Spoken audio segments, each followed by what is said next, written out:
सागर अपने साथ एक लड़की को लेकर घर आया। सागर इकलौता बेटा है। उसकी शादी हो चुकी है। शहर में एक अच्छी कंपनी में नौकरी करता है। पत्नी ने इशारे में पूछा तो बाद में बताऊंगा कहकर पिता के पास चला गया। उसी कंपनी में मानसी भी काम करती है। साथ काम करते करते कब दोनों एक दूसरे के नज़दीक आ गए, इसका पता दोनों को तब चला जब दोनों की नज़रें मिलती और खो जाते। मानसी अभी 22 वर्ष की हुई थी। सागर 28 वर्ष पूरे कर चुका था। पत्नी पारुल एक गांव की सीधी सादी कम पढ़ी लिखी लड़की थी। फैशन से कोसों दूर घर के कामकाज में लगी रहती। सास ससुर काम से ही खुश थे। बचपन में ही दोनों की शादी पक्की हो गई थी। दोस्त के वचन में बंधे होने के कारण सागर और पारुल का विवाह करना पड़ा था। बिना लेन देन के शादी करनी पड़ी थी। सागर को पारुल 2-3 साल तो अच्छी लगी, लेकिन शहर में रहने और अच्छी नौकरी होने के कारण पारुल में अनेक कमियां निकालने लगा। माँ ने पारुल को शहर में साथ ले जाने के लिए भी कहा तो सागर ने मना कर दिया। सागर को अब मानसी से प्यार होने लगा था और उससे शादी करना चाहता था। पिता के लिए तो सागर के वेतन से मतलब था। उसे कमाऊ पूत की सब बुराई माफ थी। पिता ने कोई आपत्ति नहीं जताई और मानसी के साथ शादी की मंजूरी दे दी। पारुल को भी स्पष्ट बता दिया कि शहर में रहने के लिए पढ़ी लिखी फैशनेबल जीवन का साथी चाहिए, ना कि गांव की साधारण महिला। तुम यहाँ रहना चाहो तो रह सकती हो, खर्च मिल जाया करेगा। पारुल ने सास ससुर की सेवा करके जीवन गुजारने का फैसला लिया। मानसी और सागर ने विवाह कर लिया और पारुल ने सीने पर पत्थर रख लिया। मानसी सागर के साथ रहने लगी। मानसी ने प्रतियोगी परीक्षा दी और उसका चयन इनकम टैक्स ऑफिसर बन गई और शहर भी छूट गया।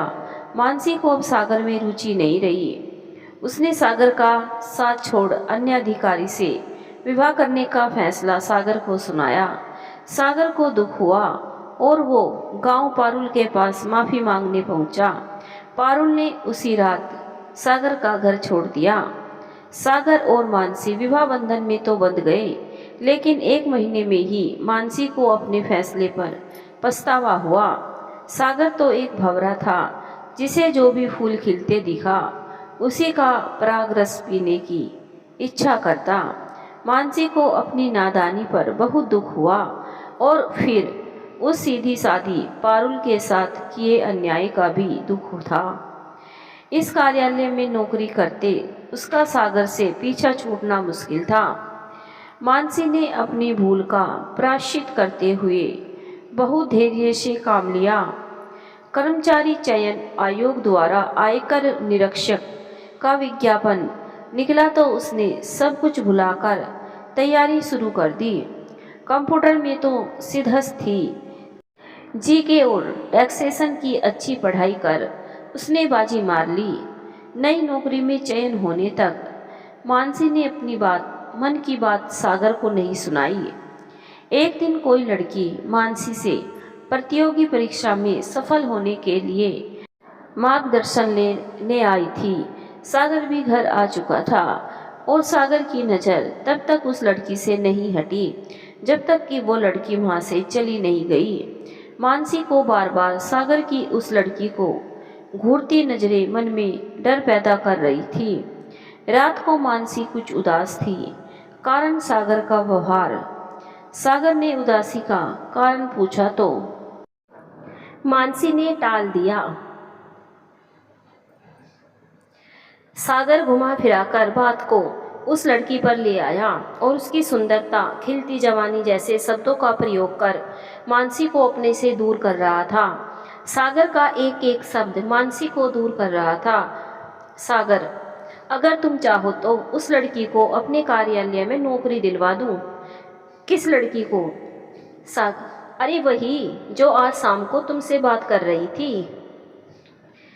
मानसी, तुम उस कार्यालय के बॉस हो, कोई सरकार नहीं जो हर किसी को नौकरी दे सको। सागर, अरे तुम अभी जानती ही कहाँ हो, हमारी पावर बहुत है। एक पोस्ट तो चुटकियों में बढ़वा सकती है। मानसी, जो तुम्हें अच्छा लगे करते रहना, मुझे नींद आ रही है। इतना कहकर लाइट बंद कर मानसी सोई तो नहीं, लेकिन दुखी होकर पड़ी रही। आज उसे ध्यान आया कि वो इंसान अपनी पत्नी का नहीं हुआ, वो मेरा कैसे हो जाएगा। तभी से मानसी ने इस गलीच इंसान से मुक्त होने का प्रयास शुरू कर दिया और दूसरे शहर में नियुक्त होते ही स्पष्ट शब्दों में उससे संबंध तोड़ने का फैसला सुना दिया। सागर ने मानसी को बहुत मनाया, अपने ही शहर में स्थानांतरण कराने का आश्वासन भी दिया, लेकिन मानसी ने उसे स्पष्ट कह दिया कि तुम्हें मैंने एक अच्छा और सच्चा इंसान समझा था, लेकिन तुम रसिक नहीं, वासना के पुतले निकले। अपनी भोली भाली पत्नी को छोड़ते समय तुमने एक बार भी नहीं सोचा मुझसे युवा और सुंदर लड़की मिलते ही मुझे भी त्याग दोगे। अगर थोड़ी बहुत शर्म हो तो अपनी पत्नी से माफ़ी मांगकर उसे अपना लो। उस देवी को मेरे कारण दुखी होना पड़ा, मैं जीवन भर उसकी अपराधी रहूंगी। मेरी छोटी सी नादानी ने उस देवी का अपमान कराया है। सागर ने भी अपने मन को समझाकर पारुल को अपनाने का विचार किया। सागर जब पारुल को छोड़कर गया था तो पारुल ने अपनी किस्मत समझकर भगवान का फैसला माना। पारुल अपने माता पिता को दुखी नहीं करना चाहती थी। फिर लोग अनेक तरह की बात करेंगे, किस किस का मुंह रोकती रहूंगी। इससे अच्छा है कि यही सास ससुर की सेवा कर लूं, ताकि सिर पर छाया तो बनी रहेगी। पेट की भूख के लिए भी दर दर नहीं भटकना पड़ेगा। माता ने उसे विदा करते हुए कहा था, अब वही तेरा घर है। उस घर से डोली उठी है तो अब उस घर से भी डोली में ही कहीं जाना। पारुल के लिए जीना मरना इस घर में ही था। सास ससुर की सेवा करती और दोनों समय खाना बनाकर खिलाती। सागर घर पहुंचा तो पारुल उसकी माँ के पैर दबा रही थी। सागर के आने की ना कोई खुशी थी ना कोई उत्साह। सास के कहने पर उसके लिए खाना बनाया और मन के दर्द को मन में समेटे कुछ भी जाहिर नहीं किया। पारुल अपने कमरे में आ गई। सागर बेशर्मों की तरह उसके पास पहुंचा और बात करने की कोशिश करने लगा। पारुल ने हाँ हूँ के अलावा कोई बात नहीं की। सागर ने उसे प्यार के नाम पर पिघलाना चाहा, लेकिन बर्फ बनी पारुल भावना नहीं जगा सकी। सागर अपना सा मुंह लेकर सुबह बात करेंगे कहकर अपने पिता के पास चला गया। पारुल ने अपने स्वाभिमान की रक्षा के लिए चुपचाप निकल जाना उचित समझा। माँ, मुझे माफ़ करना, मैं आपकी सीख का पालन नहीं कर सकी। पारुल रात के अंधेरे में इस गांव से बहुत दूर चले जाना चाहती थी। उस रात चलती गई और बिना थके बिना रुके अपनी बिना लक्ष्य की मंजिल छोड़ी। उसे न किसी जानवर का डर था न किसी दानव का डर। अपने मन में एक दृढ़ निश्चय कर वो लगातार चलती रही। सुबह एक छोटे से कस्बे में पहुंच गई। वहां खड़ी बस में बैठ गई और आगे चलकर वृंदावन में उतर गई। वृंदावन में भटकने के बाद कृष्ण की नगरी में समय बिताने लगी। अब उसे किसी से कोई शिकायत नहीं थी। अपना शेष जीवन भगवान कृष्ण की भूमि में बिताना चाहती थी।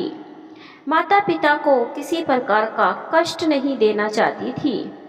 उसने अपने आप को प्रभु के भरोसे छोड़ दिया। सागर ने सुबह जागकर पारुल को आवाज दी। कोई जवाब ना पाकर वो पारुल के कमरे में गया तो कमरा खुला व खाली था। थोड़ी देर इंतजार किया, पता बाथरूम में हो। किचन में भी देख लिया, कहीं नहीं दिखी तो अपनी माँ से पूछा। माँ ने यही कहीं होगी कहकर टाल दिया। अभी तक किसी ने चाय तक नहीं पी थी। जब काफी देर तक पारुल नजर नहीं आई तो पास पड़ोस में जानकारी की, लेकिन पारुल वहाँ थी ही कब जो मिल जाती। सागर ने पुनः पारुल के कमरे को देखा। सारा सामान, कपड़े, गहने यथोचित स्थान पर रखे मिले। पारुल ने किसी भी सामान को साथ ले जाना उचित नहीं समझा था। सागर अपने माता पिता को समझा बुझाकर शहर लौट गया और मानसी को कॉल किया कि पारुल उसकी पत्नी घर छोड़कर कहीं चली गई है। तो मानसी ने जवाब देते हुए कहा कि उसे तो बहुत पहले चले जाना चाहिए था। वो देवी की प्रतिमा तुम्हारे जैसे अच्छी मानसिकता वाले के पास रह ही नहीं सकती थी। तुम्हें बिना कारण उसका जीवन बर्बाद किया था। मैं भी उनकी गुनहगार हूँ। मुझे भी प्रायश्चित करना चाहिए। आज के बाद आप मुझे कॉल नहीं करें, क्योंकि मैं भी आपसे कोई संबंध नहीं रखना चाहती हूँ। मानसी ने कहा, उस कुत्ते की कहानी तो पढ़ी ही होगी, है ना, बचपन में। किस कहानी की बात कर रही हो? एक कुत्ते को एक आधी रोटी मिल गई। वो उसे अलग ले जाकर खाना चाहता था। एक नदी के किनारे उस रोटी को ले जा रहा था। नदी में अपनी परछाई को देखकर सोचने लगा कि दूसरा कोई कुत्ता रोटी लिए जा रहा है। वो अपनी परछाई पर भौंका जिससे रोटी मिल जाए, लेकिन भौंकते ही उसका मुंह खुल गया और आधी रोटी भी नदी में गिर गई और बह गई। उसी प्रकार से तुमने अपनी पत्नी के होते हुए भी मुझ पर अपना प्यार का रंग चढ़ाया और शादी कर ली। वो तो मैं जल्दी ही तुम्हारी असलियत समझ गई, जिससे तुम्हें हमेशा के लिए छोड़ने का मन बना लिया। मेरे छोड़ने के बाद पारुल भी साथ छोड़ गई। अब तुम्हारी हालत उसी कुत्ते के समान हो गई है जिसे कुछ भी नहीं मिला। गुड बाय मिस्टर सागर, कहकर मानसी ने कॉल कट कर दी। सागर अपनी तुलना कुत्ते से करने पर बहुत तिल मिलाया। उसने पुनः मानसी को कॉल लगाया, लेकिन स्विच ऑफ। पारुल 2-3 दिन भटकती रही, घूमती रही। जहाँ भी कुछ मिल जाता वही खा लेती और सो जाती। पारुल सुंदर नहीं थी, लेकिन बदसूरत भी नहीं थी। पारुल गोवर्धन आ गई और एक स्थान पर बैठ गई। लोग उसे मांगने वाली समझकर कुछ सिक्के उसके सामने डाल जाते। शाम को पारुल के पास 70-80 रुपये हो गए। उसे भीख से बहुत घृणा थी। वो भीख ना तो मांगना पसंद करती, ना किसी की दया की मोहताज थी। उसने बाजार जाकर एक मिट्टी की मटकी खरीदी और एक पेड़ के नीचे उसमें पानी भरकर बैठ गई। एक लोटा लाकर पदयात्रियों को ठंडा जल पिलाने लगी। मटका खाली हो जाता तो पुनः नल से पानी भर लाती। पारुल को इस काम में आनंद आने लगा। वो लोगों की सेवा करने लगी। भगवान कृष्ण की नगरी में कोई दुखी नहीं रह सकता अगर वो किसी पुण्य काम में लगा हो तो। पारुल भी अब सारा दुख कष्ट भूल गई। उसने धन्यवाद दिया मानसी को, अपने पूर्व पति सागर को, जिनके कारण वो इस नगरी में आकर सेवा कर सकी। पारुल ने भगवान कृष्ण को धन्यवाद दिया कि जो कुछ किया वो अच्छा ही किया। शाम को थक जाती और किसी भंडारे या धर्मशाला में पेट भर लेती। थकान के कारण नींद भी अच्छी आ जाती। पारुल के दिन अच्छे निकल रहे थे। अब उसे छत की जरूरत थी, ना पेट भरने की चिंता। अब तो वो यात्रियों को जल पिलाकर संतुष्ट हो जाती। कोई पदयात्री उसे 2-4 रुपये दे जाता तो उसी मटके में डाल देती। कभी कभी रात को सत्संग व भजन सुनती, जो पहले कभी ना तो कभी सत्संग में गई ना कभी भजन सुनने का मौका मिला। पारुल पूरी तरह से संतोषजनक जीवन यापन कर रही थी। पारुल को जीवन का असली मतलब समझ में आ गया था। पारुल रात को सोती सोती सोच रही थी कि मानव जीवन क्या है। जन्म लेते हैं, बचपन के 2-4 साल चलकर गिरने उठकर चलने में बिता देते हैं। बचपन के कुछ एक वर्षों को छोड़कर अपना भविष्य निर्माण में लग जाते हैं। भविष्य निर्माण के कारण अपना जीवन जीना भूल जाते हैं। शादी, विवाह, बच्चे और फिर बच्चों का भविष्य, फिर वृद्धावस्था और अंत समय में कृष कार्य होकर खाली हाथ वापस क्या पता कहाँ के लिए चल देते हैं। इतने वर्षों में क्या मिला? ना कुछ लाए ना कुछ ले जा पाए। जब खाली हाथ जाना है तो फिर इतनी हाय तौबा क्यों, इतनी मार काट क्यों, दूसरों को धोखा क्यों? क्या ये रूप, ये धन, ये हमेशा साथ देगा? यदि नहीं तो फिर लोग अपने जीवन को इतना उलझन युक्त क्यों बनाते हैं? क्यों नहीं आराम से शांति से जीते?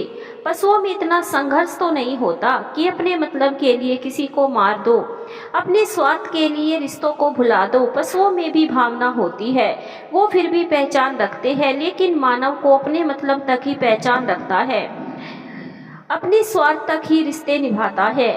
अपने लिए सभी जीते हैं और लाखों जी रहे हैं। दूसरे के लिए जीने वाले बहुत कम मिलते हैं। मैंने इतने बुरे कर्म भी नहीं किए, फिर भी मेरे पति ने दूसरी शादी कर ली। पारुल की सोच में उस जगह का वातावरण समाया हुआ था। जैसे माहौल में रहते हैं वैसा ही सोचते हैं। पारुल ने एक धर्मशाला में ठिकाना बना लिया था। 2 रोटी कहीं मिल जाती तो खा लेती, वरना प्रभु इच्छा समझकर संतोष कर लेती। हालांकि वो भूखी नहीं सोई थी कभी, लेकिन मांग कर खाने में उसे दुख होता था। जो कोई 1-2 रुपया दिन में दे जाता उसे वो धर्मशाला में दे देती, ताकि पदयात्रियों के भोजन के काम आ जाए। वो खाना बनाने में भी सहयोग कर देती। कई समाज की धर्मशालाएं बनी हुई थी, लेकिन पारुल अपनी प्याऊ के निकट एक धर्मशाला में ही रुक जाती थी। पदयात्रियों की सेवा का ही अब उसका जीवन का उद्देश्य था। पारुल की दिनचर्या बहुत व्यवस्थित हो गई थी। वो भी उस रज को मस्तक पर लगा लेती जिसमें लाखों लोगों के कदम पड़े हुए थे। जिस स्थान में कृष्ण में बाल लीलाएं की थी, उस स्थान पर उसकी किस्मत ले आई। इससे बड़ी कृपा क्या हो सकती है? ईश्वर की कृपा से ही सब कुछ संभव हुआ था। जब पारुल कोमल से कोमल, धनी से धनी व्यक्ति को कृष्ण भक्ति में लीन पद यात्रा करते देखती तो उसकी इच्छा होती कि इनकी सेवा करूं, पानी पिलाने के अलावा उनकी थकान मिटाने का कोई उपाय करूं। सागर की मानसिक स्थिति बहुत बिगड़ रही थी। वो बार बार मानसी की बातों को याद करता और झुंझला जाता। उसे पारुल की याद अब आने लगी थी। जब चारों ओर से रास्ते बंद हो जाती हैं, तब इंसान छटपटाने लगता है। सागर की माँ तो पहले से ही उससे नाराज थी, क्योंकि उसने एक सीधी सादी मानसी का दिल दुखाया था। पिता को कोई फर्क नहीं था, उन्हें तो पैसे से मतलब था। सागर अपनी नौकरी पर ध्यान नहीं दे रहा था। अपने गम को भुलाने को उसने शराब का सहारा लिया। वो हर समय शराब के नशे में डूबा रहता था, यहाँ तक कि कभी कभी ऑफिस भी पीकर ही जाता। एक दिन वो शराब के नशे में लहराता हुआ जा रहा था कि एक कार ने उसे टक्कर मार दी। कार चालक भाग गया, लेकिन पास खड़े कुछ लोगों ने उसे अस्पताल पहुंचाया। शराब के नशे के कारण वो दर्द चोट महसूस नहीं कर पा रहा था। उसके हाथ में फ्रैक्चर था, जिससे उसका हाथ सीधा नहीं हो रहा था। उसका ट्रीटमेंट शुरू किया गया और अस्पताल में ही भर्ती कर लिया गया। 3 दिन तक वो अस्पताल में भर्ती रहा और अपने कर्मों का फल भोग रहा था। 3 दिन में उसे बहुत कुछ सोचने को मजबूर किया। सागर को आज पता चला कि बुरे कर्मों का फल हमेशा बुरा ही होता है। सागर को अस्पताल में शराब नहीं मिली। दवाइयों का असर था, इसलिए उसने शराब नहीं पी। अस्पताल से निकलकर अपने घर गया और कल से अपनी नौकरी पर नियमित जाने का निश्चय किया। आज सागर ने बहुत कुछ गलत आदतों को स्वीकार कर इन सभी दुर्गुणों से दूर रहने का दृढ़ निश्चय किया। सुबह कार्यालय पहुंचा। इतने दिन अनुपस्थित रहने के कारण मेडिकल अवकाश लिए कल नए जीवन की शुरुआत हेतु, अपनी गलतियों को माफ कराने हेतु भगवान कृष्ण के शरण में जाना चाहता था।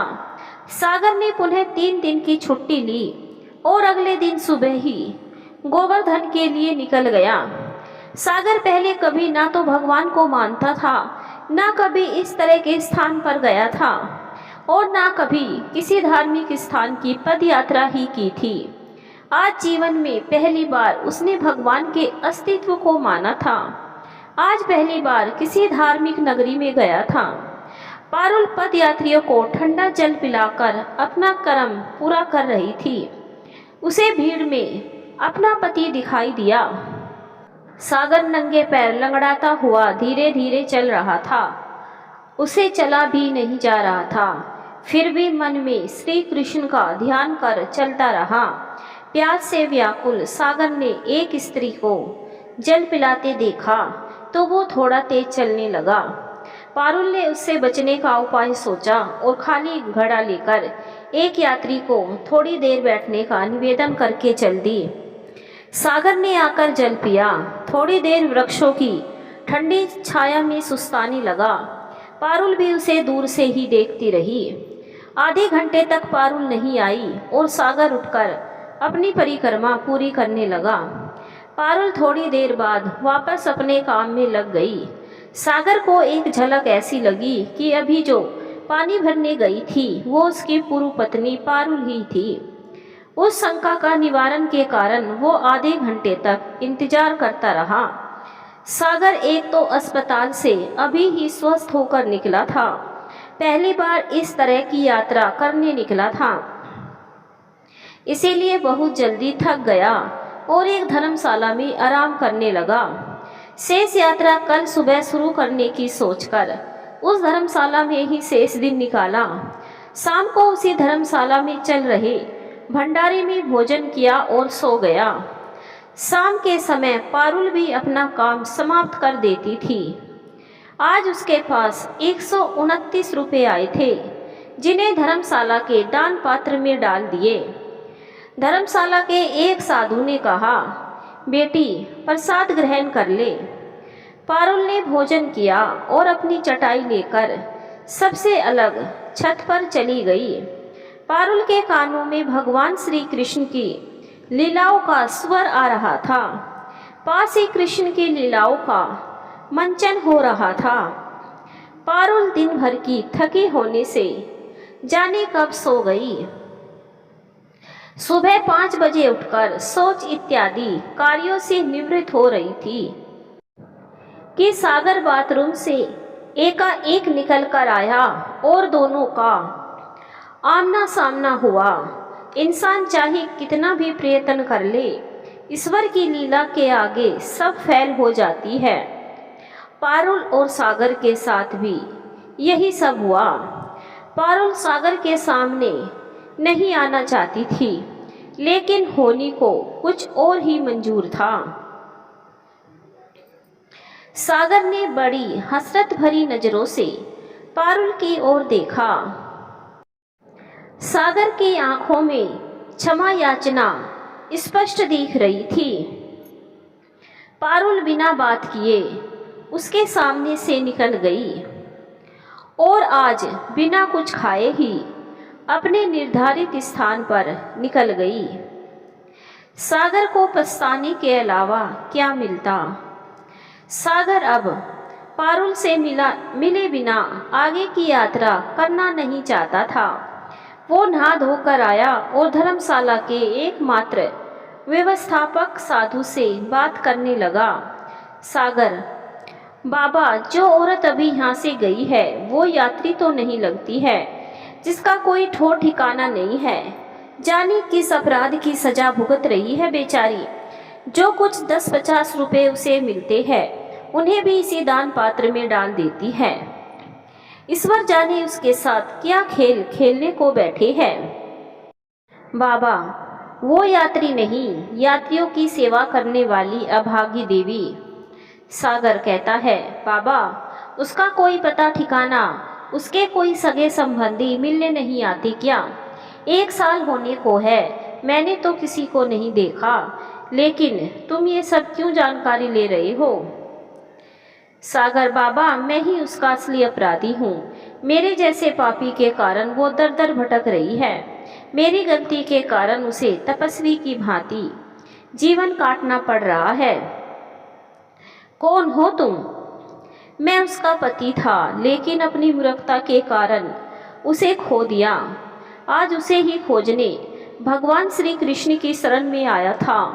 लोगों को कृष्णा पर अटूट विश्वास था और मैं भी उसी विश्वास की खातिर अपने पापों को क्षमा करवाने आया हूँ। उस नटखट की लीला तो देखो। कल वो छुप गई, लेकिन आज मिला ही दिया। अब तो मैं उसे घर लेकर ही वापस जाऊंगा। क्या वो तुम्हारे साथ जा पाएगी? सागर, अगर मुरलीधर चाहेंगे तो असंभव भी संभव हो जाएगा। बाबा, अगर तुम सच्चे दिल से माफ़ी मांगोगे तो शायद वो मान जाए। सागर उसी धर्मशाला में रुक गया। उसने अपनी थकान दूर की। जो कुछ भी मिला उससे अपनी भूख शांत की। प्रसाद के रूप में पेट भरने योग्य खाद्य सामग्री मिल ही जाती है। सागर पारुल के निर्धारित स्थान पर उससे मिलने के लिए चल दिया। पारुल सागर को आता देख बहुत कुछ सोचने को मजबूर हो गई। पारुल ने अब अपने मन से अनेक विकारों के साथ साथ मान अपमान को भी निकाल दिया था। अपने आप को प्रभु के सहारे छोड़ दिया। जो प्रभु इच्छा होगी वही होगा। इसीलिए कुछ सोचकर अपना मन क्यों विचलित करे। सागर पारुल के पास आ बैठा। कोई बातचीत नहीं, कोई कहा सुनी नहीं। वो खाली मटका देखता तो झट से उसे भरकर ले आता। यात्रियों के कारण पारुल उससे कुछ कहकर तमाशा नहीं करना चाहती थी। वो चुप रह जाती। शाम तक सागर उसके साथ यात्रियों को जल पिलाने में सहायता करता रहा। पारुल अपने निर्धारित धर्मशाला में ठहरने चली गई, लेकिन आज सागर उस धर्मशाला में नहीं गया। वो पास ही एक स्थान पर रासलीला देखने लगा। धर्मार्थ संस्था द्वारा प्रसाद वितरण में पूरी सब्जी खाकर अपना पेट भर लिया और बेंच पर सो गया। जब कोई काम धंधा नहीं होता तब भी पेट भरना बहुत आवश्यक होता है। ये पेट ही तो दुनिया है। इस पेट के लिए ही तो आदमी जीवन भर दर दर भटकता रहता है। अगर पेट ना होता तो इतनी भाग दौड़ मारा मारी नहीं होती। सुबह सागर की नींद खुली और नित्य क्रियाओं से निवृत्त होकर भगवान कृष्ण की आराधना की और पारुल के पास चल दिया। आज पारुल दिखाई नहीं दी। सागर ने इसका इंतजार किया। सागर ने उसके स्थान पर स्वयं यात्रियों की सेवा का मन बनाया। वो राहगीरों को जल पिलाकर पारुल का काम निरंतर बनाए रखा। पारुल आज सारा दिन धर्मशाला में ही रुकी रही। धर्मशाला के एकमात्र संत ने उसे बुलाया और उसकी पूरी बात सुनने की इच्छा जाहिर की। पारुल ने बताया कि बिना किसी कारण उसके पति ने उसे छोड़कर किसी अन्य महिला के साथ प्रेम का नाटक करके दूसरा विवाह कर लिया। मैंने अपना भाग्य समझकर स्वीकार कर लिया। अपने सास ससुर की सेवा को अपना धर्म मानते हुए जीवन यापन कर रही थी। मुझे किसी धन दौलत की लालसा नहीं थी। मैं घर के काम गोबर कूड़े में ही संतुष्ट थी। लेकिन मेरे पति की नई पत्नी ने उसे छोड़कर अन्यत्र विवाह कर लिया। नई पत्नी द्वारा छोड़े जाने पर मेरा पति सागर मुझे पुनः अपनाना चाहता था। मैं उसकी इस इच्छा को ठुकराकर घर छोड़कर यहाँ आ गई। साधु, अब आगे क्या विचार है? मतलब साधु, यहीं रहने की सोच रखी है या अपना घर संभालना है? पारुल, जो भी प्रभु इच्छा होगी। वैसे मैं कभी वापस ना लौटने का निर्णय करके यहाँ आई थी, लेकिन सागर की आंखों में पश्चाताप की झलक के अलावा कुछ नहीं दिखता। तब से मन विचलित हो रहा है। आज तो कुछ भी ठीक नहीं लग रहा है। हाँ और ना के दोहराई पर खड़ी कोई निर्णय नहीं कर पा रही हूँ। एक तरफ सोचती हूँ कि हर घर में इस तरह की घटनाएं होती रहती है और फिर जीवन की गाड़ी चलती रहती है। जो हो गया उसे भूलकर अपने पति को माफ़ कर दूं, अपने माता पिता तुल्य सास ससुर की सेवा करूं, जिससे जीवन की नैया पार लग जाए। उनकी कोई गलती तो नहीं है। हमारी लड़ाई में उन्हें सजा क्यों मिले? कभी सोचती हूँ कि सारी मोह माया त्याग कर यहाँ अच्छा समय निकल रहा है। ईश्वर की शरण में रहने पर ही सद्गति प्राप्त होगी। बाबा, मैं कुछ निर्णय नहीं कर पा रही हूँ। साधु, बेटी, अपने मन की, अपनी आत्मा की आवाज़ सुनो। जो दिल कहता है उसे ही मानो। सच्चे हृदय में ही भगवान बसते हैं। पारुल अपने मन की शांति के लिए पद यात्रा के लिए चल दी। अन्य पद यात्रियों के साथ गोवर्धन की यात्रा करने लगी। उसका मन व्यस्त हुआ तो शांति भी मिली। 2 साल के लगभग समय यहाँ रहते हो गया, लेकिन पारुल पहली बार पद यात्रा कर रही थी।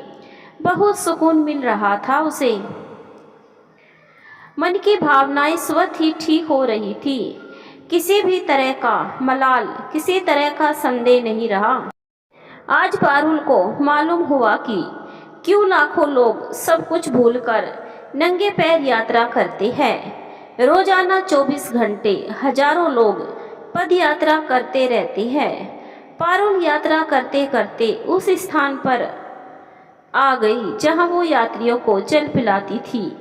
सागर यात्रियों की सेवा में लगा हुआ था। पारुल थोड़ी देर आराम कर आगे बढ़ना चाहती थी, लेकिन सागर पारुल को देख उस स्थान से चला गया। पारुल ने अपना काम संभाला और शेष परिक्रमा फिर कभी पूरी करने का निर्णय किया। सागर जिस धर्मशाला में पारुल का ठिकाना था उसी में चला गया। सागर अपनी गलती मान चुका था। पारुल अभी भी निर्णय की स्थिति में ना थी। सागर ने अंतिम बार पारुल से मिलने शाम को उसके पास पहुंचा। सागर, क्या क्षमा नहीं करोगी? पारुल, क्षमा आप प्रभु से मांगिए, मेरा कोई रिश्ता नहीं बनता है आपसे। जो रिश्ता था वो आपने तोड़ दिया। शादी का रिश्ता जन्म जन्म का होता है, एक दूसरे की गलती को क्षमा कर देना चाहिए। मैं मानता हूँ कि मैं गलत था, मैं अपनी गलती मानकर क्षमा चाहता हूँ। एक बार ठंडे दिमाग से सोचकर कोई निर्णय करो। पारुल चुप रही और सागर उस धर्मशाला की छत पर चला गया। वहाँ बहुत से पदयात्री आराम कर रहे हैं। पारुल थकी हुई थी लेकिन आंखों में नींद नहीं थी। उसे अपने अतीत की याद आ गई। सभी लड़कियां परीक्षा से मुक्त होकर पिकनिक पर गई। नादान उम्र में भले बुरे की पहचान नहीं कर पाती। अमर बेल की तरह जिस सहारे को अपने पास देखती उसी पर अपना आश्रय खोज लेती है। फ्लैशबैक, पारुल की शादी से पहले अनेक लड़के लड़कियां उस झरने को देख रहे थे, इंजॉय कर रहे थे। पारुल झरने के किनारे पर खड़ी थी कि अचानक पैर फिसलकर गिरने ही वाली थी कि एक लड़के ने थाम लिया। पारुल जान बचाने वाले की बाहों में थी। एक अनकहा सुख महसूस किया पारुल ने। उस लड़के से प्रभावित होकर उसे दिल दे बैठी। किशन नाम का लड़का बहुत आकर्षक व्यक्तित्व का था। दोनों एक दूसरे की भावनाओं में डूब गए। पिकनिक समाप्त करके अपने अपने घर आ गए, लेकिन बहुत कुछ खोकर बहुत कुछ पाकर। पारुल किशन से फोन पर बात करती रहती थी। दोनों दुनिया से छुप छुप कर मिलने लगे। नासमझी के कारण पारुल ने अपना सब कुछ किशन को सौंप दिया, जिसके परिणाम स्वरूप पारुल विवाह से पहले ही मातृत्व सुख पाने योग्य हो गई। पारुल को किशन पर विश्वास था, इसीलिए किसी को नहीं बताया। जब 3-4 महीने का गर्भ हुआ तो वो किसी के सामने आने योग्य नहीं थी। किशन को उसने अपनी परेशानी बताई तो उसने शादी करने से इनकार कर दिया। पारुल ने उसे उसी झरने पर बुलाया और धोखे से धक्का दे दिया। किशन को उसके किए की सजा देकर पारुल ने अपने पेट की सफाई करवाई, जिससे उसकी बच्चेदानी भी संक्रमित हो गई और डॉक्टर ने उसे स्पष्ट कहा कि अब कभी दोबारा मां नहीं बन सकेगी। पारुल की मां ने इसी कारण से उसके विवाह की जल्दी की। सागर के बारे में उसके घर वालों को थोड़ा थोड़ा पता था कि रसिक किस्म का छैला युवक है, लेकिन पारुल की शादी जल्दी करना जरूरी था। पारुल ने सागर से कुछ नहीं कहा था, बल्कि घर छोड़कर आ गई थी। पारुल ने चिंतन किया तो स्वयं को भी उतना ही दोषी पाया जितना सागर था। सब कुछ भुलाकर उसने सागर के साथ से जीवन बिताने का निर्णय किया। सुबह उठकर वो सागर के पास गई और बोली, घर नहीं चलना है क्या? सागर ने पारुल को सीने से लगा लिया और अपने घर आ गई।